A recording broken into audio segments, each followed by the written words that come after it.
सनातन धर्म में भगवती माता दुर्गा को आदिशक्ति, जगत जननी, जगदम्बा भी कहा गया है। भगवती के 9 मुख्य रूप हैं जिनकी विशेष पूजा व साधना नवरात्र के दौरान की जाती है।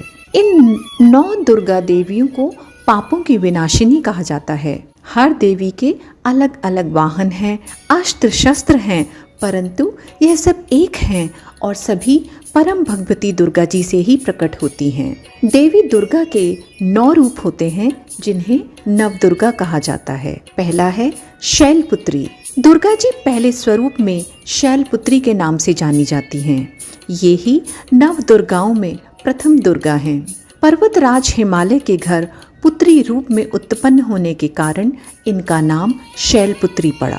नवरात्र पूजन में प्रथम दिवस इन्हीं की पूजा और उपासना की जाती है। इनका वाहन वृषभ है, इसलिए यह देवी वर्षारूढ़ा के नाम से भी जानी जाती हैं। माता शैलपुत्री के दाएं हाथ में त्रिशूल है और बाएं हाथ में कमल सुशोभित है।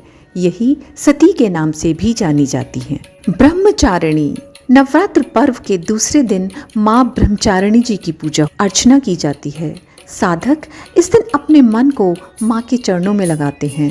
ब्रह्म का अर्थ है तपस्या और चारिणी अर्थात आचरण करने वाली। इस प्रकार ब्रह्मचारिणी का अर्थ हुआ तप का आचरण करने वाली। भगवान शंकर को पति रूप में प्राप्त करने के लिए इन्होंने घोर तपस्या की थी।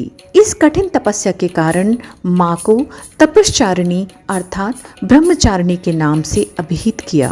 कहते हैं माँ ब्रह्मचारिणी देवी की कृपा से सर्व सिद्धि की प्राप्ति होती है।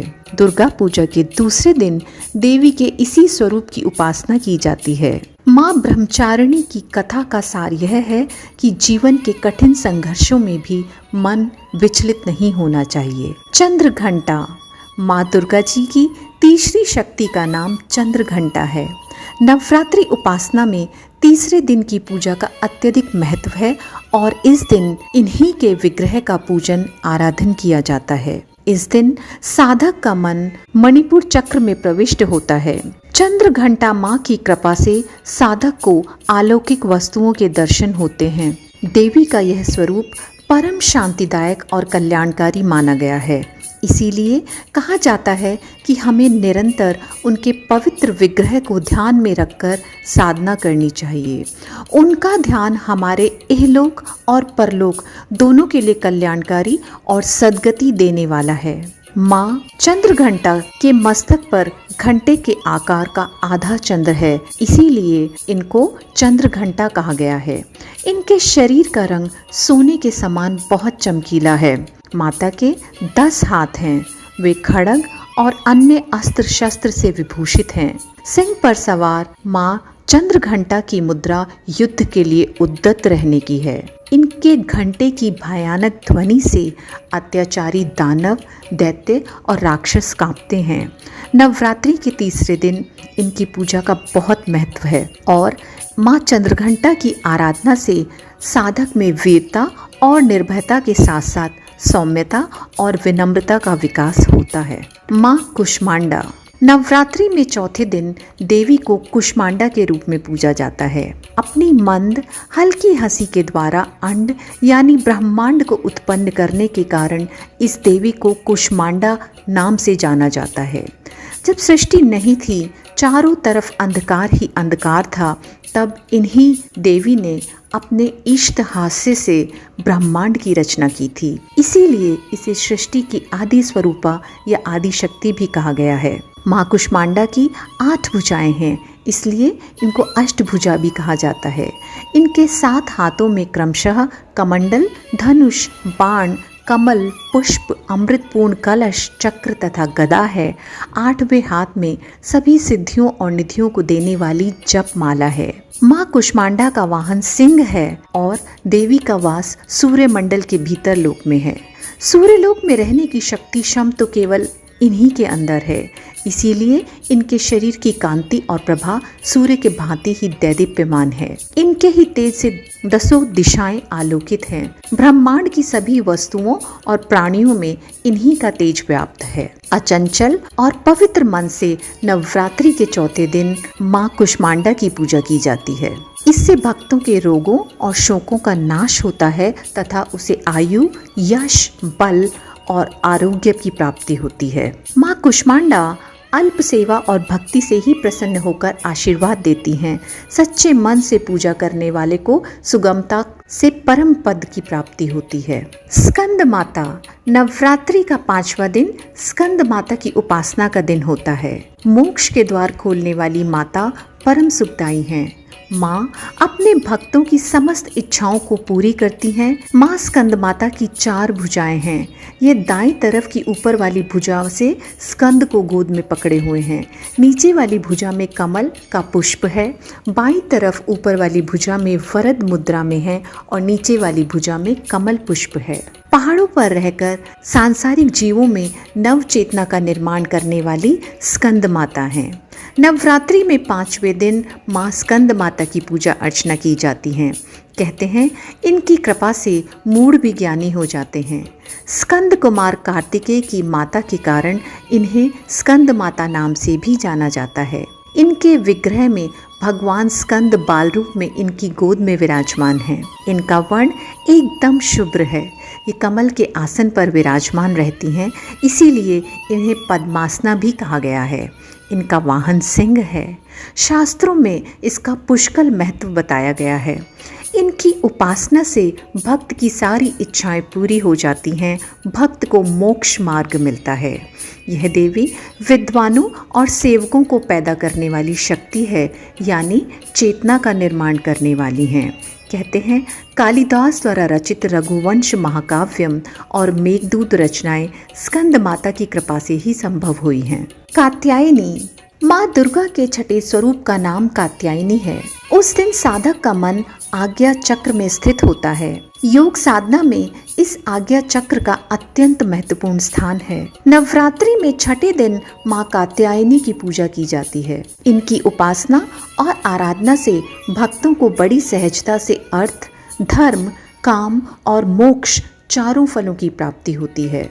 उससे रोग, शोक, संताप और भय नष्ट हो जाते हैं। जन्मों के समस्त पाप भी नष्ट हो जाते हैं। कात्य गोत्र में विश्व प्रसिद्ध महर्षि कात्यायन ने भगवती पराम्बा की उपासना की, कठिन तपस्या की।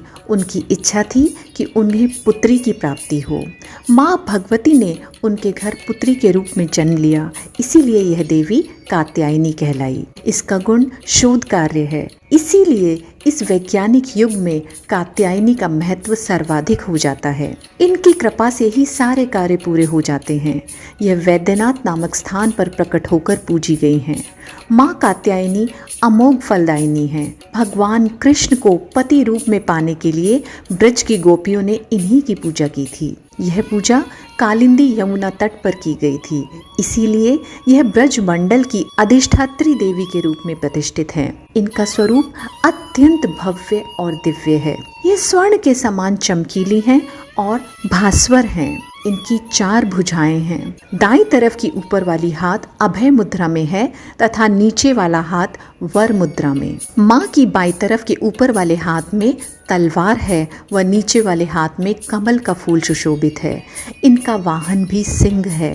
इनकी उपासना और आराधना से भक्तों को बड़ी आसानी से अर्थ, धर्म, काम और मोक्ष चारों फलों की प्राप्ति होती है।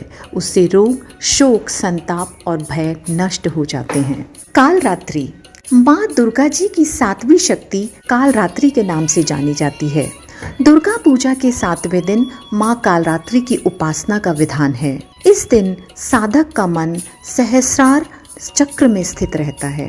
इसके लिए ब्रह्मांड की समस्त सिद्धियों का द्वार खुलने लगता है। कहा जाता है कि कालरात्रि की उपासना करने से ब्रह्मांड की सारी सिद्धियों के दरवाजे खुलने लगते हैं और तमाम असुरी शक्तियाँ उनके नाम के उच्चारण से ही भयभीत होकर दूर भागने लगती हैं। नाम से अभिव्यक्त होता है कि माँ दुर्गा की यह 7वीं शक्ति कालरात्रि के नाम से जानी जाती है, अर्थात जिनके शरीर का रंग घने अंधकार की तरह एकदम काला है। इनका रूप भयानक है, सिर के बिखरे हुए बाल हैं और गले में विद्युत की तरह चमकने वाली माला है।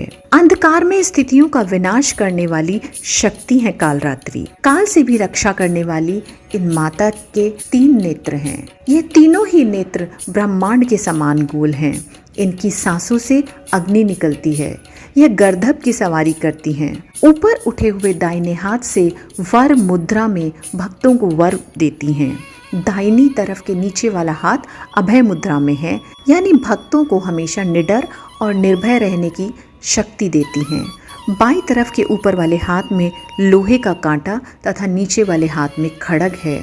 इनका रूप भले ही भयंकर हो, परंतु ये सदैव शुभ फल देने वाली माता हैं। इसीलिए इनको शुभंकरी कहा जाता है, अर्थात इनके भक्तों को किसी भी प्रकार से भयभीत या आतंकित होने की आवश्यकता नहीं है। उनके साक्षात्कार से भक्त पुण्य का भागी बनता है। कालरात्रि की उपासना करने से ब्रह्मांड की सारी सिद्धियों के दरवाजे खुलने लगते हैं और तमाम असुरी शक्तियाँ उनके नाम के उच्चारण से ही भयभीत होकर दूर भागने लगती हैं। इसलिए दानव, दैत्य, राक्षस और भूत प्रेत उनके स्मरण से ही भाग जाते हैं। यह ग्रहों और बाधाओं को भी दूर करती हैं और अग्नि, जल, जंतु, शत्रु और रात्रि भय दूर हो जाते हैं। इनकी कृपा से भक्त हर तरह से भय से मुक्त हो जाते हैं। महागौरी माँ दुर्गा जी की 8वीं शक्ति का नाम महागौरी है। दुर्गा पूजा के 8वें दिन महागौरी की उपासना का विधान है। नवरात्रि में 8वें दिन महागौरी शक्ति की पूजा की जाती है। नाम से प्रकट है कि इनका रूप पूर्णतः गौरवर्ण है। इनकी उपमा चंद्र, शंख और कुंद के फूल से दी गई है। अष्टवर्षाभवेद गौरी यानी इनकी आयु 8 वर्ष की मानी गई है। इनके सभी आभूषण और वस्त्र श्वेत हैं, इसीलिए इन्हें श्वेतांबरा भी कहा जाता है। इनकी 4 भुजाएं हैं और वाहन वृषभ है। इनके ऊपर वाला दाहिना हाथ अभय मुद्रा में है तथा नीचे वाला हाथ त्रिशूल धारण किए हुए है। ऊपर वाले बाएं हाथ में डमरू धारण किया है तथा नीचे वाले हाथ को वर मुद्रा में रखा है। इनकी पूरी मुद्रा बहुत शांत है। पति रूप में शिव को प्राप्त करने के लिए महागौरी ने कठोर तपस्या की थी।